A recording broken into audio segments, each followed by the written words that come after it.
L'édito politique sur Europe 1. Bonjour Nicolas Bétou. Bonjour Dimitri. Il n'y avait pas que le meeting de Fabien Roussel ce week-end. L'actualité est aussi à droite. Pour la première fois depuis le début de la campagne, un sondage donné hier Marine Le Pen et Éric Zemmour à égalité. 14% d'intention de vote chacun. Oui, ce qui les place en troisième position, ex aequo, derrière Valérie Pécresse, crédité de 16,5% et loin derrière Emmanuel Macron, installé à 24%. Bon, on va dire ce résultat est un peu à prendre avec des pincettes, à la fois parce que ce sondage Ipsos Steria est absolument le seul à donner cette photographie politique-là, et puis parce qu'il est accompagné d'un avertissement sur une possible marge d'erreur de plus ou moins 3%. Oui, beaucoup, bon, il n'empêche, cette égalité parfaite apparaît comme un symbole de ce qui se passe en ce moment à l'extrême droite. C'est ainsi que ce week-end, les deux candidats rivaux tenaient chacun un meeting, Marine Le Pen à Reims, Éric Zemmour à Lille, et tous les deux pour parler travail et pouvoir d'achat, et tous les deux en ont profité pour, une fois de plus, se faire la guerre en coulisses puisque leur détestation est devenue transparente et qu'ils en parlent sans se retenir.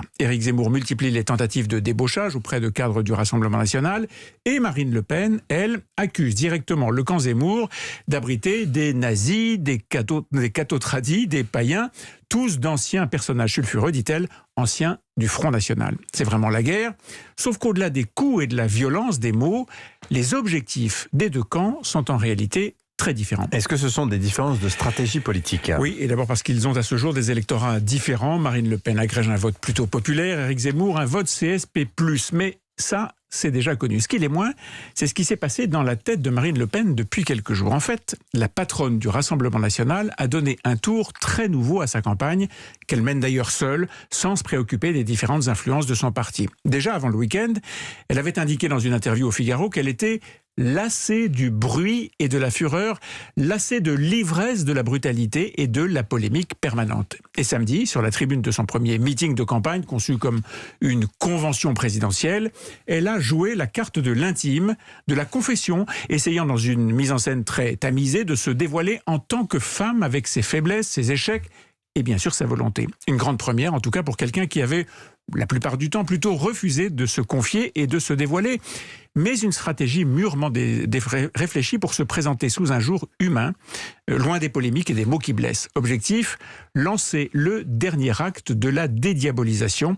Cette stratégie entamée il y a plusieurs années avec l'élimination du vieux patriarche, Jean-Marie Le Pen, évincé du parti qu'il avait créé, et poursuivi cette stratégie avec le changement de nom du FN en RN, Rassemblement National. Bon, on voit ce que Marine Le Pen est en train de tenter, mais quel est l'intérêt de cette dédiabolisation un peu genre confession intime ? Eh bien, Marine Le Pen a une analyse très précise de ce qui peut se passer aux deux tours de la présidentielle. Selon elle, un électorat qui vote au premier tour pour un candidat radical peut voter pour un candidat modéré au second tour de l'élection présidentielle, mais l'inverse n'est pas vrai. Traduction, un électeur qui vote pour Zemmour le 10 avril pourra au second tour le 24 voter pour elle qui se veut plus modérée, alors que l'inverse n'est pas vrai. Ces électeurs, pas plus que la plupart à droite, ne voteront Zemmour s'il arrivait à se qualifier. Voilà le cœur de ce qui les oppose, ces deux faux jumeaux de l'extrême droite. L'une croit qu'il ne faut pas heurter et qu'il faut rassembler pour avoir une chance au second tour. L'autre veut au contraire cliver pour faire au second tour ce qu'il appelle l'union des droites. Bon, on verra vite dans les prochains sondages lequel des deux fait la bonne analyse. Merci beaucoup Nicolas Bétou. À la une de l'Opinion, votre journal ce matin d'ailleurs, la campagne en solitaire de Marine Le Pen. Vous révélez d'ailleurs aussi un chiffre étonnant dans un autre papier. Vous dites que selon un sondage pour la Fondation Jean Jaurès, 11% des Français croient possible un retour au franc. Il y en a 26% de plus qui le souhaitent sans croire que cela soit possible. Ça fait donc un gros tiers de la population et même un peu plus qui ne regretterait pas la monnaie unique européenne. Ça, c'est à méditer. Et je ne sais pas s'ils pourraient calculer leur salaire même en francs aujourd'hui. Le franc est quand même assez loin de nous. Ah bah multiplié par 6,5, tout le monde s'en souvient.